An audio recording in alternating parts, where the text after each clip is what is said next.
আসসালাতু আসসালামু আলাইকা ইয়া রাসূলুল্লাহ আসসালাতু আসসালামু আলাইকা ইয়া হাবিবাল্লাহ আসসালাতু আসসালামু আলাইকা ইয়া ওয়ালিয়াল্লাহ আসসালাতু আসসালামু আলাইকা ইয়া রাহমাতাল লিল আলামিন। জন্ম জন্ম জন্ম হয়েছে আমার, মৃত্যু হবে ঠিকই। তাই এই দুনিয়ার মুহে ডুবে না থেকে আল্লাহর হুকুম রাসূল সাল্লাল্লাহু তাআলা আলাইহি ওয়াসাল্লামের তরিকা মেনে চলি। জীবনে কিছু কিছু সময় মুরাকাবা করো।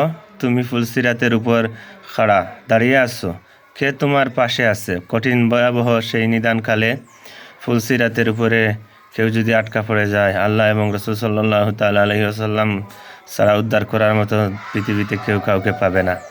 30,000 বছরের রাস্তা ফুলসিরাতের পুর, কঠিন এই ভয়াবহ দুর্দিন।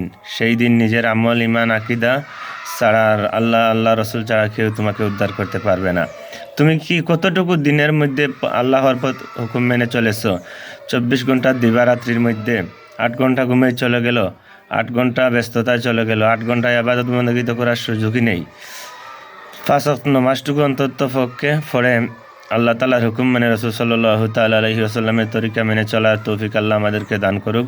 ওমা তাওফিকি ইল্লা বিল্লাহ।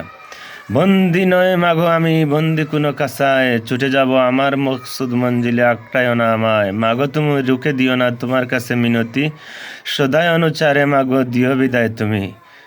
নিত্য নতুন বলতে কিছু পাইনি ঘুমা খুঁজে, এই দুনিয়ার ছবি সবার কেউ নাই মায়া কারো কাছে, থাকবো না এই দেশে আজ চিরদিন আমি, চলে যাব সুদূর দেশে, বেঁচে আছি শুধু তোমার আশায়। মাগো তুমি অন্তর থেকে দোয়া করে দিও আমায়, তোমার দোয়া পেলে মাগো ধন্য জীবন আমার। বাবা নেই পৃথিবীতে মাগো বক্ষবিট্ট ছায়া তুমি, তুমি যদি বিদায় না দাও মা কেমনে যাব আমি। সেই সুদূর দেশেই চলে গিয়েছিলাম, কিন্তু মা যেই দিন তুমি বলেছিল বাবা তুমি ফিরে এসো, এসেছি, কিন্তু কোনো পাসপোর্ট টিকিট নিয়ে আমি যাইনি। কেউ হয়তো আমার কথায় সব কথা বুঝবেও না, কিন্তু মা এমন এক জিনিস, পৃথিবীতে যার মা নেই সেই বুঝতে পারবে। যাদের মা বাবা জীবিত আছেন বেশি বেশি করে মায়ের খেদমত করার তৌফিক আল্লাহ সুবহানাহু তাআলা জাল্লা জালালুর কাছে আমরা চাই যে আমার মা আমার বাবা জীবিত আছেন, আল্লাহ তাআলা আমার মা বাবার খেদমত করার তৌফিক কেন আমাকে দান করুন। সবাই আমরা এই দোয়া করি এবং এই চেষ্টা করি। আমার মা জীবিত আছেন, সবাই দোয়া করবেন আল্লাহ যেন আমার মাকে নেক হায়াত দান করেন এবং আমার মায়ের খেদমত করার তৌফিক কেন আমাকে দান করেন।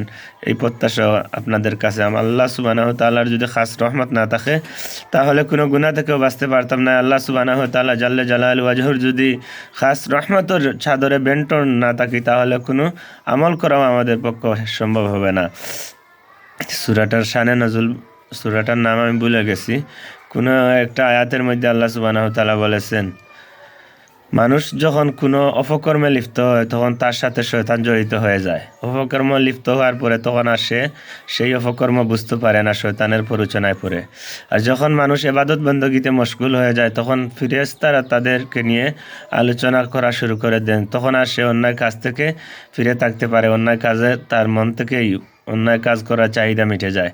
তাই আল্লাহ সুবহানাহু তাআলা আমাদেরকে আল্লাহর হুকুম রাসূল সাল্লাল্লাহু তাআলা আলাইহি ওয়াসাল্লামের তরিকা হক্কানি ওলি আল্লাহগণের সুহবতে থেকে এজাজত নিয়ে আমল করার তৌফিক দান করেন। ওমা তাওফিকি ইল্লা বিল্লাহ, আলাইহি তাওয়াক্কালতু ওয়া ইলাইহি উনীব। আল্লাহ আমাদের সহায় হোক।